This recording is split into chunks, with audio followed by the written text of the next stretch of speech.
बिस्मिल्लाहिर्रहमानिर्रहीम। अस्सलाम वालेकुम। उम्मीद है आप सब खैरियत से होंगे। Welcome back to our channel. जैसा कि पिछली वीडियो में हमने इकोनोमेट्रिक्स की डेफिनेशन के बारे में पढ़ा था और इकोनोमेट्रिक मॉडल के बारे में हमने स्टडी किया था। अगर आप लोगों ने अभी तक वो वीडियो नहीं देखी तो ऊपर दिए हुए लिंक पे आप उसको जाकर लाजमी वॉच करें ताकि आपको इकोनोमेट्रिक्स के कॉन्सेप्ट सही तरह समझ आ सके। आज इकोनोमेट्रिक की सीरीज़ की हमारी ये सेकंड वीडियो है जिसके अंदर हम देखेंगे कि मेथडोलॉजी ऑफ इकोनोमेट्रिक्स क्या है। इकोनोमेट्रिक्स जो वर्किंग करती है वो बेसिकली किन किन स्टेजेस से होते हुए उसके स्टेप्स क्या हैं, वो आज हम थोड़ा डिटेल्ड उसके ऊपर डिस्कशन करेंगे। तो आइए बगैर किसी देर के हम अपनी वीडियो का आगाज़ करते हैं। आज जिस टॉपिक के ऊपर हम डिस्कशन करने जा रहे हैं वो है methodology of econometrics. Methodology of econometrics के अंदर हम ये डिफरेंट स्टेजेस जो हैं वो डिस्कस करते हैं कि किन किन स्टेजेस के ज़रिए से जो है वो एक इकोनोमेट्रिक मॉडल को लेकर हम पॉलिसी मेकिंग की तरफ जाते हैं। अब उसके अंदर हमारे पास 8 स्टेजेस हैं। जो सबसे पहली स्टेज है उसके अंदर हम इकोनॉमिक थ्योरी या हाइपोथेसिस को डिफाइन करते हैं कि किस इकोनॉमिक थ्योरी को लेकर हमने उसके ऊपर जो है वो इकोनोमेट्रिक मॉडल अप्लाई करना है। तो सबसे पहले हम इकोनॉमिक थ्योरी बनाएंगे। इकोनॉमिक थ्योरी बनाएंगे या इकोनॉमिक थ्योरी जो ऑलरेडी एग्जिस्टिंग है उसको ही हम ले लेंगे। सेकंड स्टेज के अंदर हम उस इकोनॉमिक थ्योरी का एक मॉडल मैथमेटिकल मॉडल बिल्डअप करेंगे। मैथमेटिकल मॉडल के अंदर हम उसके वेरिएबल्स वगैरह स्पेसिफाई कर लेंगे। थर्ड स्टेज के अंदर हम उसी मैथमेटिकल मॉडल को आगे इकोनोमेट्रिक मॉडल के अंदर कन्वर्ट कर लेंगे और उसके अंदर एरर टर्म डाल देंगे तो वो मैथमेटिकल मॉडल से इकोनोमेट्रिक मॉडल के अंदर कन्वर्ट हो जाएगा। उसके बाद नेक्स्ट स्टेज के अंदर हमने जो वेरिएबल्स लिए हुए हैं अपने इकोनोमेट्रिक मॉडल में थर्ड स्टेज के अंदर उन वेरिएबल्स का डाटा कलेक्ट करेंगे। अगर डाटा ऑलरेडी अवेलेबल हुआ तो वहाँ से कलेक्ट कर लेंगे, अगर डाटा अवेलेबल नहीं है तो फिर हम जाकर सर्विस के जरिए से या क्वेश्चन के जरिए से डाटा की कलेक्शन करेंगे। फिफ्थ स्टेज के अंदर जो हमारा इकोनोमेट्रिक मॉडल है उसके अंदर जो पैरामीटर्स हैं डाटा की मदद से उसकी एस्टिमेशन करेंगे और उन पैरामीटर्स को जो है वो कैलकुलेट करने की कोशिश करेंगे। उसके ऊपर हम डिफरेंट टेक्निक्स लगाएंगे, एस्टिमेशन टेक्निक्स, जिसमें regression one of the famous technique है और वो हम अप्लाई करेंगे। सिक्स स्टेज के अंदर हम हमारे जो पैरामीटर्स आ जाएंगे फिफ्थ स्टेज में उनकी हाइपोथेसिस टेस्टिंग करेंगे क्या हमारे जो पैरामीटर्स हैं वो स्टैटिस्टिकली सिग्निफिकेंट भी हैं या नहीं है। सेवन्थ स्टेज में अगर तो हमारा जो हाइपोथेसिस टेस्टिंग है वो कामयाब हो जाए तो फिर हम उस मॉडल को आगे फोरकास्टिंग और प्रिडिक्शन के लिए इस्तेमाल कर सकते हैं। अगर हमारा हाइपोथेसिस फेल हो जाए तो फिर हम ऊपर सेकंड और थर्ड स्टेज को रिवाइज करेंगे, अपने मॉडल को रिवाइज करेंगे और फिर हम नेक्स्ट स्टेजेस कंटिन्यू करके वापस आएंगे। और लास्ट स्टेज में क्योंकि हमारा मॉडल सक्सेसफुल हो जाएगा अगर तो फिर हम उसको पॉलिसी इम्प्लीकेशंस के लिए इस्तेमाल करेंगे और उसकी मदद से हम फ्यूचर की पॉलिसीज जो हैं वो बिल्डअप करेंगे। तो ये इसका एक जनरल ओवरव्यू था। आइए अब हम इन तमाम स्टेजेस को के ऊपर हम एक एग्जांपल फिट करते हैं और उसके बाद हम उस एग्जांपल के ज़रिए से ये स्टेजेस सीखने की कोशिश करते हैं कि किस तरह से जो है वो ये इकोनोमेट्रिक मेथडोलॉजी वर्क करती है।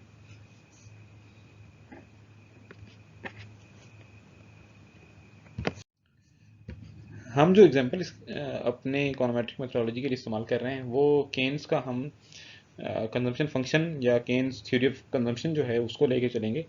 उसका थोड़ा सा मैं आपको आइडिया देता हूँ। केन्स ने बेसिकली ये कहा था कि हमारी जो कंजम्पशन है वो हमारी इनकम पे डिपेंड करती है और जब भी हमारी इनकम बढ़ती है तो हम अपनी कंजम्पशन को इंक्रीज करते हैं। लेकिन केन्स का मानना यह है कि हम अपनी कंजम्पशन को इनकम से कम इंक्रीज करते हैं। अब उसको हम कहते हैं marginal propensity to consume, MPC, के 1 यूनिट इनकम बढ़ने से हम अपनी कंजम्पशन कितनी इंक्रीज करेंगे। तो केन्स के मुताबिक एमपीसी की वैल्यू जो है वो लेस देन 1 है कि जब भी हमारी इनकम 1 रुपी से बढ़ेगी तो हम अपनी कंजम्पशन को लेस देन 1 रुपी से इंक्रीज करेंगे, कुछ पैसे हम अपने पास सेव कर लेंगे। ये केन्स की एक कंजम्पशन थ्योरी है। इस एग्जाम्पल को लेकर हम इसके ऊपर जो है वो इकोनोमेट्रिक मेथडोलॉजी अप्लाई करेंगे और देखेंगे कि किस तरह से इकोनोमेट्रिक मेथडोलॉजी वर्क करती है और इस एग्जाम्पल के जरिए से आपकी अंडरस्टैंडिंग भी जो है वो इंशाल्लाह बेहतर हो जाएगी। अब सबसे पहली स्टेज में हमने क्या किया कि स्टेटमेंट ऑफ इकोनॉमिक थ्योरी या हाइपोथेसिस हमने दे दी और वो मैंने आपको जैसे एक्सप्लेन कर दिया कि हम इसमें केन्स का मॉडल ले रहे हैं और उसका जो हाइपोथेसिस है वो ये है कि एमपीसी इज लेस देन 1। अब सेकंड स्टेज में इसी मॉडल को हम मैथमेटिकल फॉर्म देंगे, इसी थ्योरी को हम मैथमेटिकल मॉडल के अंदर कन्वर्ट करेंगे। तो हमने क्या किया कि हमने इसको एक इक्वेशन फॉर्म के अंदर लिख दिया कि y is equal to β1 plus β2x, जहाँ पे y जो है वो आपका कंजम्पशन एक्सपेंडिचर है और x जो है वो आपका इनकम है और β1 और β2 जो है वो आपके पैरामीटर्स हैं जिनको हम एस्टिमेट करना चाहेंगे। और बीटा टू की वैल्यू को यहाँ पे हमने एक इसके साथ एक कंडीशन दी हुई है कि बीटा टू की जो वैल्यू है वो 0 और 1 के दरम्यान में होगी, क्योंकि बीटा टू जो है वो एमपीसी है। तो एमपीसी की वैल्यू 0 और 1 के दरम्यान में ही होती है, क्योंकि 1 यूनिट इनकम चेंज होने से आपकी कंजम्पशन कितनी चेंज होगी, तो वो 0 और 1 के दरम्यान में ही चेंज होगी, 1 से ऊपर नहीं हो सकती नॉर्मल केसेस के अंदर, जब तक आप लोन नजर ना आने। लेकिन हम ऑन एवरेज अगर बात करें तो 0 1 के दरम्यान में ही रहती है। और बीटा वन जो है वो इंटरसेप्ट है, बीटा टू जो है वो स्लोप कोफिशिएंट है। अब इंटरसेप्ट और स्लोप कोफिशिएंट क्या होते हैं, इसके लिए हम इसी इक्वेशन को प्लॉट करके देखेंगे और उसके अंदर देखेंगे कि इंटरसेप्ट किसे कहते हैं और स्लोप किसे कहते हैं। तो जैसा कि आप देख सकते हैं कि हमने ये इसी इक्वेशन को प्लॉट कर दिया। इसमें हमने वाई एक्सिस के ऊपर जो है कंजम्पशन एक्सपेंडिचर लिखे हैं और एक्स एक्सिस के ऊपर जो है वो हमने इनकम को मेजर कर रहे हैं। तो ये ग्राफ स्टार्ट कहाँ से हो रहा है, इसका स्टार्टिंग पॉइंट क्या है, वो बीटा वन डिटरमिन कर रहा है, इसीलिए हम इसको इंटरसेप्ट कहते हैं। तो इंटरसेप्ट से मुराद आप ये ले सकते हैं कि ग्राफ का स्टार्टिंग पॉइंट क्या है।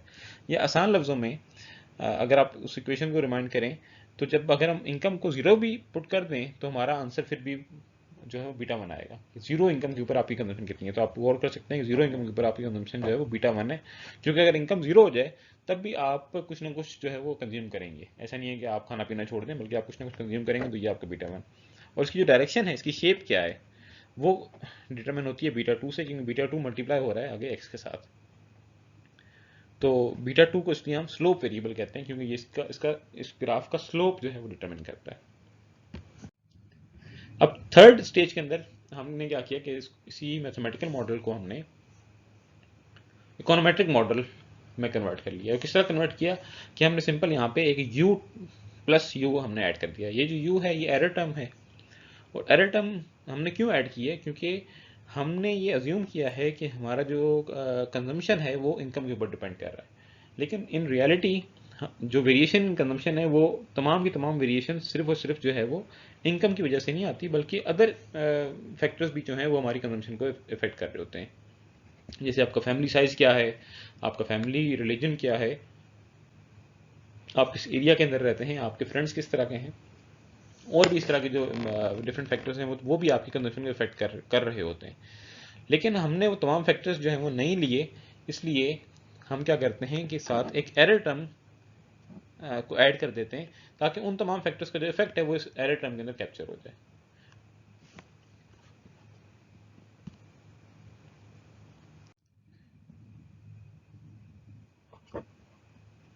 ये आप देखें तो ये जो लाइन है, ये लाइन आपकी ओरिजिनल इक्वेशन को शो कर रही है, और ये जो डॉट्स जो हैं आपके, ये आपकी प्रेडिक्टेड मॉडल को शो कर रहे हैं।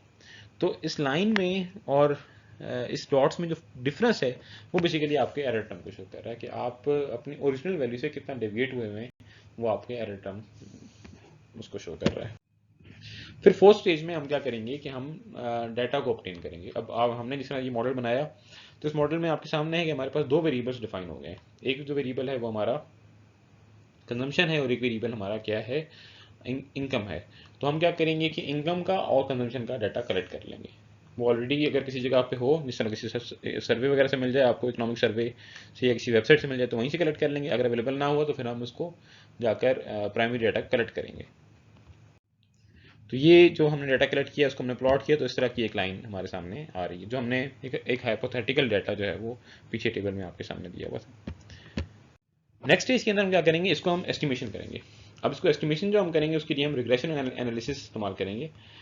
रिग्रेशन एनालिसिस हमारा क्योंकि टॉपिक नहीं है आज, तो फ्यूचर में हम इसके ऊपर रिग्रेशन एनालिसिस के ऊपर जो है तफसीली गुफ्तगू करेंगे। अभी सिर्फ हम इसका नाम जो है वो आप लोगों ने याद रखना है कि हम रिग्रेशन एनालिसिस करते हुए इसके जो पैरामीटर्स थे बीटा वन और बीटा टू उसको एस्टिमेट कर लेंगे। और जब हमने इसको एस्टिमेट किया रिग्रेशन एनालिसिस की टेक्निक से, तो बीटा वन की जो वैल्यू है वो आ गई आपके पास -184.08, और बीटा टू की जो वैल्यू है वो आपके पास आ गई 0.7064। तो अगर आप गौर करें तो बीटा टू की वैल्यू लेस देन 1 आ गई है, ठीक है।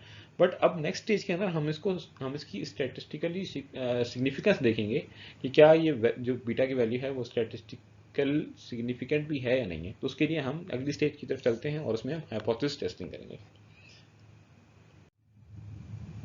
इसके बाद नेक्स्ट स्टेज के अंदर हम जो है वो हाइपोथेसिस टेस्टिंग करेंगे, और हाइपोथेसिस टेस्टिंग में जो हमारे पास पैरामीटर्स आए हैं बीटा वन के और बीटा टू के, उसको हम डिफरेंट टेक्निक्स के ज़रिए से चेक करेंगे क्या वो जो पैरामीटर्स हैं वो स्टैटिस्टिकली सिग्निफिकेंट भी हैं कि नहीं है।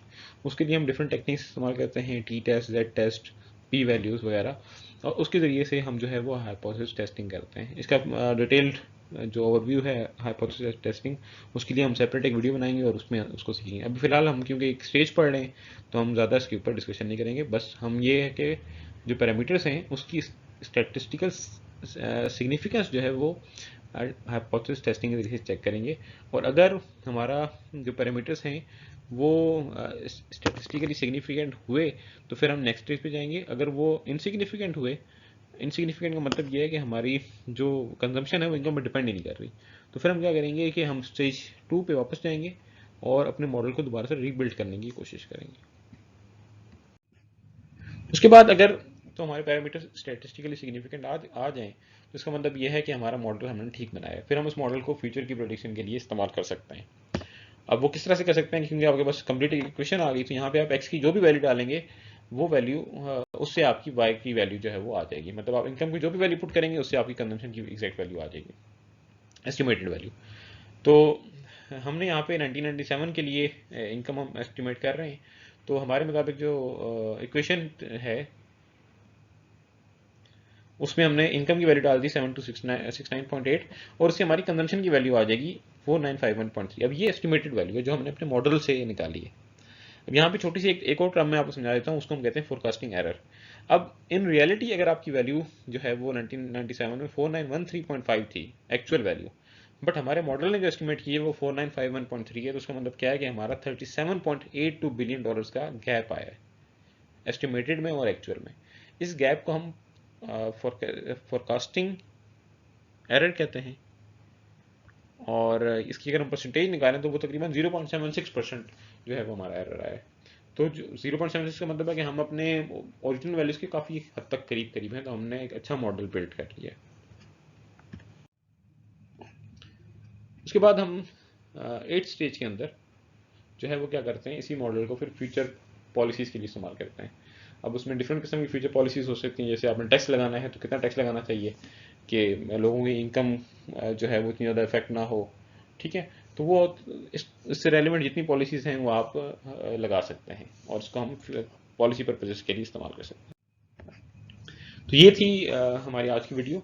इसमें हमने जो है वो different stages of methodology of econometrics discuss की। उसका एक छोटी समराइज व्यू भी आपके सामने मैं पेश कर देता हूँ कि फर्स्ट स्टेज के अंदर हम इकोनॉमिक थ्योरी लेते हैं, उसके बाद सेकंड स्टेज में हम उसका मैथमेटिकल मॉडल बनाते हैं, थर्ड स्टेज में इकोनॉमेट्रिक मॉडल बनाते हैं, फोर्थ में फिर डाटा कलेक्शन करते हैं, फिफ्थ में हम एस्टिमेशन ऑफ पैरामीटर्स करते हैं, उसके बाद हम हाइपोथेसिस टेस्टिंग करते हैं, और सेवंथ स्टेज में हम फोरकास्टिंग की तरफ जाते हैं, और लास्ट में हम उसी मॉडल को पॉलिसी पर्पजेस के लिए इस्तेमाल करते हैं। उम्मीद है आपको आज की वीडियो जो है वो पसंद आई होगी और आपने काफ़ी कुछ नया इसके अंदर सीखा होगा। अगर आप मज़ीद इकोनॉमेट्रिक्स के बारे में सीखना चाहते हैं तो हमारी इस वीडियो सीरीज़ को के साथ जुड़े रहिए। इसमें हम नेक्स्ट वीडियोस भी इंशाल्लाह जल्द अपलोड करेंगे, और अगर आपने अभी तक हमारा चैनल सब्सक्राइब नहीं किया तो सब्सक्राइब पे क्लिक करके साथ में बेल आइकन पे भी क्लिक कर दें ताकि आपको मज़ीद आने वाली वीडियोस के बारे में बर वक्त आगाह किया जा सके। मिलते हैं अगली वीडियो में, तब तक के लिए अल्लाह हाफिज़।